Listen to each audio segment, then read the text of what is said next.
오늘은 누가복음 22장 39절로 46절 말씀에 근거해서 십자가의 길이라는 주제로 말씀을 드리려고 합니다. 예수님의 고난이 오늘 오후부터 시작해서 금요일까지 계속됩니다. 그래서 이번 주간을 고난주간이라고 합니다. 기독교 입장에서 보면 1년 중에서 이번 주간이 가장 경건하고 가장 엄숙하고 그리고 가장 의미 있는 시간들이라고 할 수 있습니다. 그래서 오늘은 아픈 마음으로 십자가의 길이라는 제목으로 말씀을 드리려고 합니다. 고난주간 첫날인 오늘은 종려주일 혹은 고난주일이라고도 합니다. 2000년 전 오늘 예수님은 나귀를 타시고 예루살렘 성에 입성하십니다. 그때 군중들은 옷을 벗어서 길에 깔고 종려나무 가지를 꺾어 들고 예수님을 구세주로, 왕으로, 메시아로 열렬히 환영하며 환호했습니다. 후대에 와서 사람들은 이날을 기념하기 위해서 종려주일이라고 불렀고요. 초대교회에서는 교회들이 이 날이 되면 종려나무 가지를 들고 시가행전을 했다고 합니다. 금요일은 고난주간의 절정입니다. 이날이 예수님이 고난당하신 날입니다. 이날 새벽에 예수님은 체포되어 가야바의 법정에서 신문을 받으시고 빌라도 법정에서 신문 받으시고 마침내는 군중들에게 맡겨져서 가시관을 쓰시고 십자가를 지시고 골고다에서 죽으십니다. 이날이 29년, 주후 29년입니다. 29년 니산월 15일 금요일 오전 9시에 못이 바뀌어서 6시간 동안 고생하시다가 오후 3시에 운명하십니다. 그래서 예수님은 그 위대하신 사명자의 인생을 마감하십니다. 그래서 이 날을 성금요일이라고 부릅니다. 그리고 토요일은 안식일입니다. 모든 유대인들은 이 날은 쉬게 되어 있어요. 예수님은 금요일 저녁에 매장되어서 토요일 무덤에서 지내지고 제3일 안식 후 첫날인 일요일 새벽에 부활하십니다. 모든 악의 권세를 물리치시고 모든 부정적인 것들을 극복하시고 모든 부조리를 일소하시고 보란 듯이 살아나셔서 우리들에게 부활의 소망을 보여주셨습니다. 그래서 다음 주일 새벽이 바로 부활의 아침입니다. 그 후 이 세상의 모든 그리스도인들은 이 날을 주님의 날로 선포하고 예배를 드리게 되었는데 그래서 오늘 일요일이 주님의 날 주일이 된 겁니다. 이렇게 해서 우리는 기독교를 말할 때 십자가를 빼놓을 수가 없는 겁니다. 십자가는 그렇게 아름다운 것도 아니고 유쾌한 것도 아닙니다. 뜻이 있는 것도 아닙니다. 십자가는 그냥 통나무 2개를 서로 엮어서 3m 정도 높이로 세우고 그곳에 흉악한 죄수들을 잡아다가 매달아 놓고 진을 빼서 죽이는 장소입니다. 그러니까 사형틀이에요. 그것이 십자가입니다. 이 같은 십자가에서 하나님의 아들 예수 그리스도가 죽으신 겁니다. 그것도 창조자가 피조물들에게 처참하게 죽으신 거예요. 그래서 오늘 십자가가 기독교의 상징이 되었습니다. 로마가 기독교를 국교로 받아들이고 10년 후에 가서 화폐에다가 이 십자가의 모형을 새겨 넣었습니다. 그리고 30년 후에 가서는 죽은 사람 관 위에다가 고난의 표시로 이 십자가의 모양을 새겨 놓았습니다. 그리고 4세기 후에 가서 교회들마다 십자가를 만들어서 종탑 위에 높이 달기 시작했고요.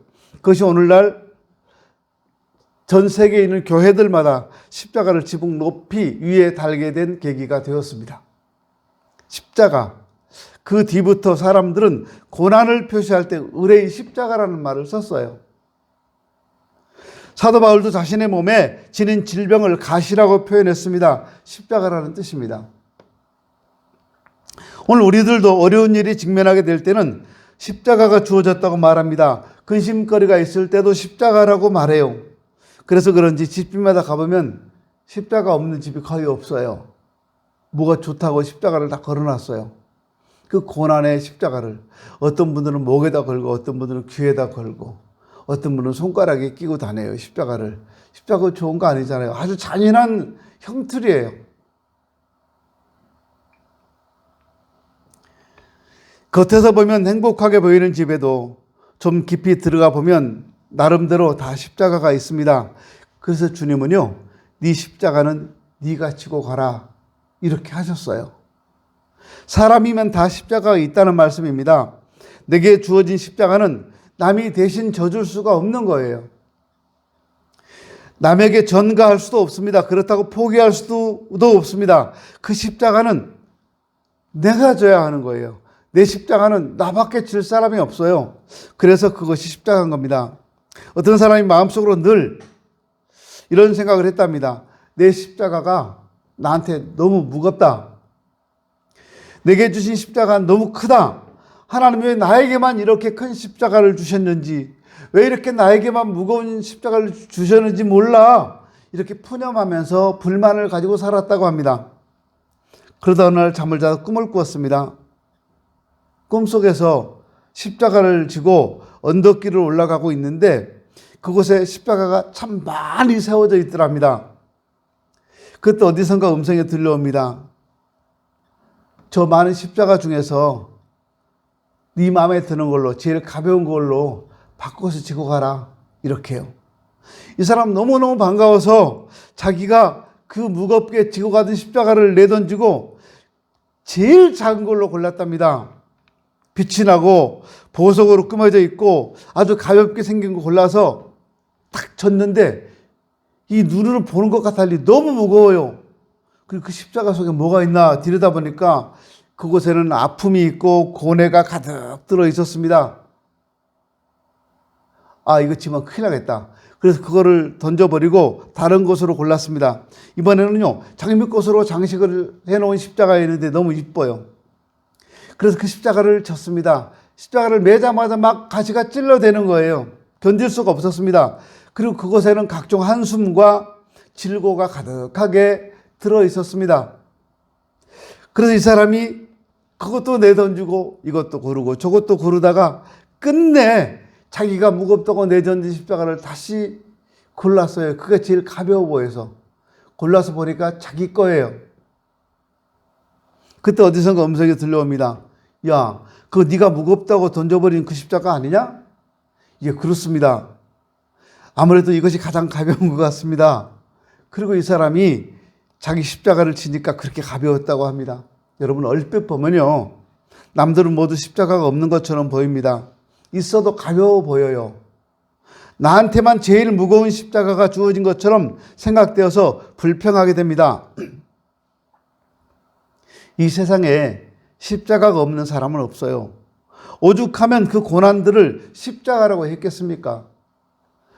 오늘 본문 속에 예수님 보십시오. 지금 겟세마네 동산 위에 올라와 있습니다. 오늘 밤이 지나고 날이 밝으면 제자의 배신으로 체포가 되고 지금 산 아래는 군인들이 지키고 있습니다. 날이 밝으면 금요일입니다. 십자가에 죽으셔야 합니다. 이 십자가는 누가 대신 져줄 수가 없어요. 져줄 수도 없어요. 어떻게 면할 방법도 없어요. 피해갈 수도 없어요.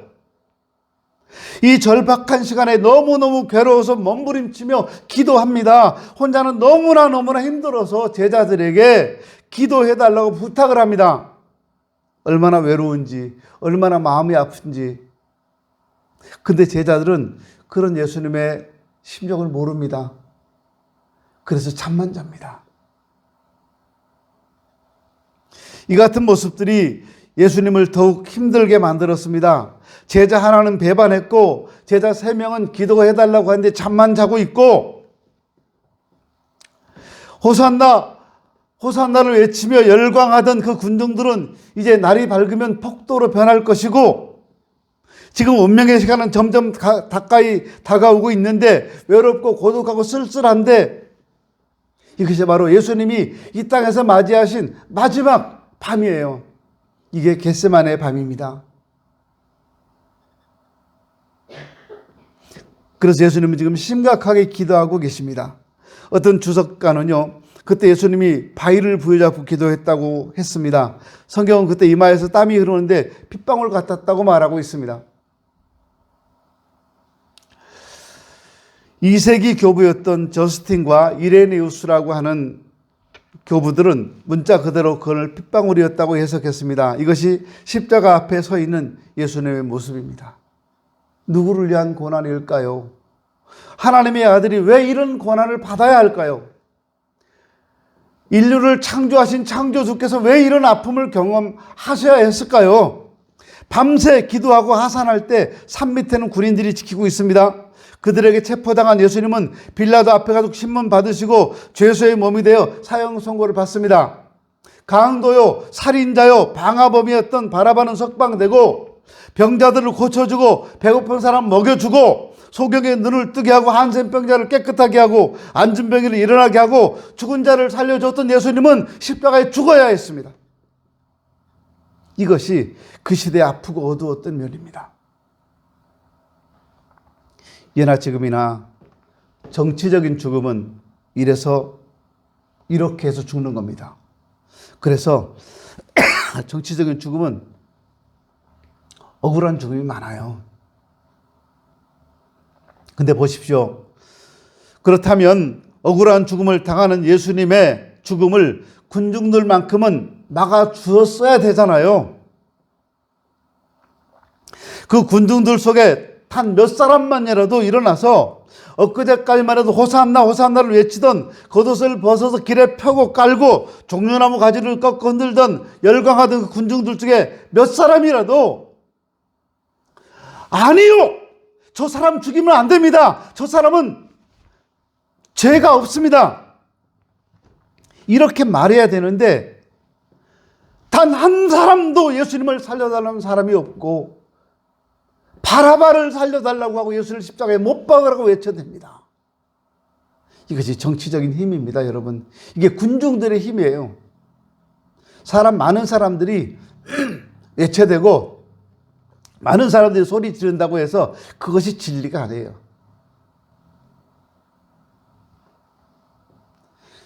정치의 이골이란 빌라도가 그 순간을 놓칠 리가 없습니다. 그래서 한 말이 뭡니까? 그 죗값을 너희가 받아라, 이거였어요. 이 사람의 핏값을 너와 너희 자손들이, 너희 후손들이 받아라. 이게 빌라도가 뱉은 말이에요. 그랬더니 그 우매한 군중들이 뭐라고 말해요? 그 핏값을 우리와 우리 자손들을 머리에 돌려주십시오. 이 얼마나 미련하고 어리석은 대답입니까, 여러분? 그 후 이들이 그 죄값을 얼마나 혹독하게 치렀는지 모릅니다. 예수님께서 죽으신 후에 받은 혹독한 죄값 말고도 근대 역사 속에서 그 유대인들이 나치들에게 당한 순환이 얼마나 크는지 몰라요. 당시 인구 1,000만 명 가운데 600만 명의 남녀들이 노소 가릴 것 없이 무작위로 전쟁도 아닌 때 학살을 당하는 수모를 당했습니다. 인구 1,000만 명 중에 600만 명이 학살당했다니까요, 유대인들이. 예수님의 핏값이 그 사람들의 요구대로 그 후손들에게 돌아간 거예요. 그러면 군중들은 왜 이렇게까지 우매했을까요?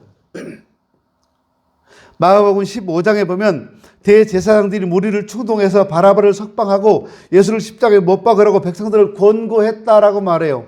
여기서 말하는 이 권고란 말은 에페이산이라는 말인데 이 말은 무슨 말이냐면 한 사람이 대중 앞에 나가서 대중을 부추기는 선동을 말합니다. 막 선동했다는 뜻이에요. 그러니까 제사장들이 가만히 있는 백성들을 선동했다는 말입니다. 얼마나 무서운 얘기인지 몰라요. 제사장들은요, 하나님께 제사 드려야 할 사람들이에요. 그 사람들이 하나님을 죽게 한 거예요. 하나님의 아들을 죽게 한 거예요. 그럼 누구한테 제사하겠다는 겁니까? 하나님을 죽여놓고. 그래서 정치인들의 선동에 군중들이 놀아나면 안 되는 겁니다. 이 땅에 더 이상의 선동 정치는 없어야 되는 거예요. 그래서 어떤 정치학자는요, 이런 말을 했어요. 군중은 애매한 무리들이, 우매한 무리들이다. 군중을 잘 이용만 하면 천부의 독재자가 될 수 있다. 이렇게 말했어요. 군중들을 잘 이용하면 독재자가 될 수 있다는 거예요. 영원히. 그 어리석은 군중들을 선동하고 이용만 하면 군중은 어리석다고 하잖아요. 우리나라 정치인 중에서도 어떤 정치인은 우리 국민들을 개돼지라고 했잖아요. 근데 가만히 있어요, 국민들이. 내가 개냐 돼지냐 따지는 국민이 없더라고요. 저 따졌냐고요? 안 따졌어요. 왜 안 따졌을까요? 난 개돼지 아니니까. 말할 가치가 없으니까.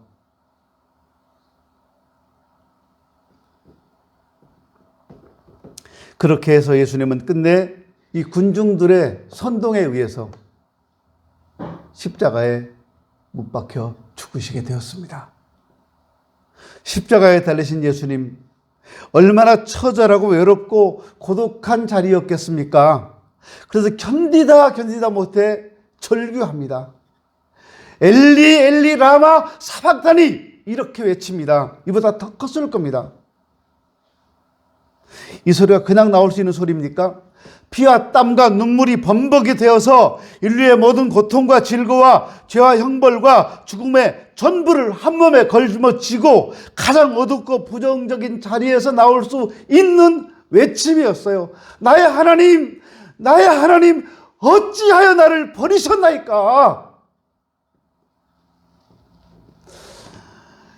고뇌하며 절규하는 이 예수님의 처절한 모습, 이 모습을 우리가 어떻게 잊을 수가 있겠습니까?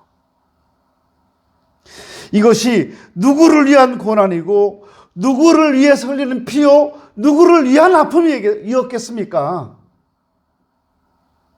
이렇게 절규했는데 정작 사랑의 하나님이라고 하시던, 늘 인자하시고 늘 동행하시던 그 하나님은 안 보입니다. 아무 말씀도 하지 않으십니다. 지금 하나님의 심정은 어떨 것이며 하나님은 지금 어디에 계시는지 한 말씀도 하지 않으십니다. 마음 아파하며 고뇌하고 계실 것이 분명한데 그 하나님은 끝내 절규하는 아들 독생자의 외침을 외면해버리고 맙니다. 왜 그렇습니까? 세상을 구원하시려고 그런 거예요. 우리 모두를 구원하시기 위해서 그런 거예요.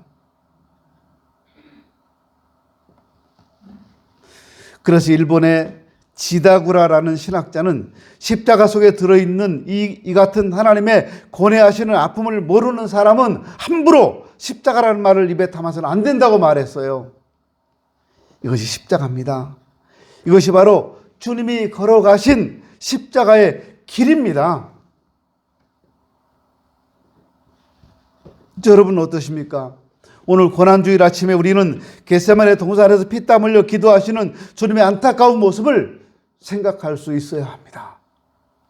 그리고 십자가 위에서 죽어가며 부르짖는 그 예수님의 절규도 들을 수 있어야 합니다. 그게 바로 나 때문에 벌어진 사건이라는 사실도 인정해야 합니다. 또한 독생자의 그 절규 소리를 들으면서도 끝내 세상을 구원하기 위해서 아들을 포기하시는 하나님의 그 아픈 마음도 우리가 헤아릴 수 있어야 합니다. 그래야 우리는 주님의 그 고난에 만분의 1이라도 동참하게 되고 또 이 세상을 살아가면서 때로 내 앞에 닥칠 십자가도 기쁘게 칠 수가 있는 겁니다. 근데 우리는 이 십자가를 사람들에게 말하지 않아요. 침묵하고 있어요. 제가 우리 목사님들 단톡방에서 읽은 글입니다. 어떤 분이 올리셨는데 그 이야기가 너무 저한테는 감동이 돼서 이야기를 하겠습니다.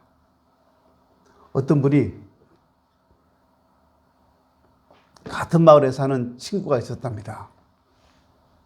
그 친구가 항상 자기 친구를 찾아와서 주일 아침마다 찾아와서 여보게 오늘 나하고 낚시 나가세. 날도 좋은데 바람이나 쐬고 가지. 이렇게요. 그러면 그 친구는 뭐라고 대답하냐면 아니야 난 크리스찬이야. 주일날 교회 가야 돼. 그리고 한 번도 안 따라갔답니다. 그렇게 18번 친구가 구원했는데 이 사람은 단 한 번도 그 친구를 따라서 낚시를 가거나 운동을 가거나 놀러 가지 않았어요. 18번째 마지막 날 그 친구가 와서 그랬답니다. 자네는 교회 가는 게 그렇게 좋은가? 예수 믿는 게 그렇게 좋은가? 물었대요. 그렇다네. 나는 낚시 가는 것보다 등산 가는 것보다 구경 가는 것보다 운동하는 것보다 나는 주일날 교회 가는 게 제일 좋네. 그러니까 그 낚시 가자고 했던 친구가 뭐라고 말하냐면, 그럼 자네 혼자 열심히 다니게. 나는 아무리 생각해도 교회가 그렇게 좋아 보이지 않네. 이러더랍니다. 왜? 왜 그렇게 생각하나?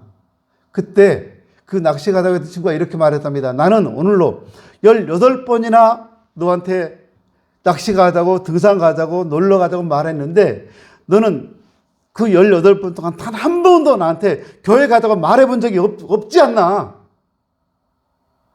맛있는 식당은 있으면 같이 가자고 하고 좋은 데 있으면 같이 가자고 하고 하면서도 교회는 가자고 단 한 번도 말하지 않은 걸 보니까 교회가 그렇게 좋은 것은 아닌 것 같아.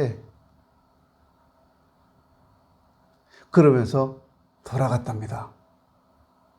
여러분, 우리를 위해서 십자가에서 이렇게 절규하면서 죽으신 예수 그리스도를 왜 우리 입으로 말하지 못하는 겁니까? 왜 그 예수님께서 우리 죄와 허물을 대신 지시고 우리를 용서하시고 너를 용서했다는 사실을 왜 얘기를 못하는 겁니까?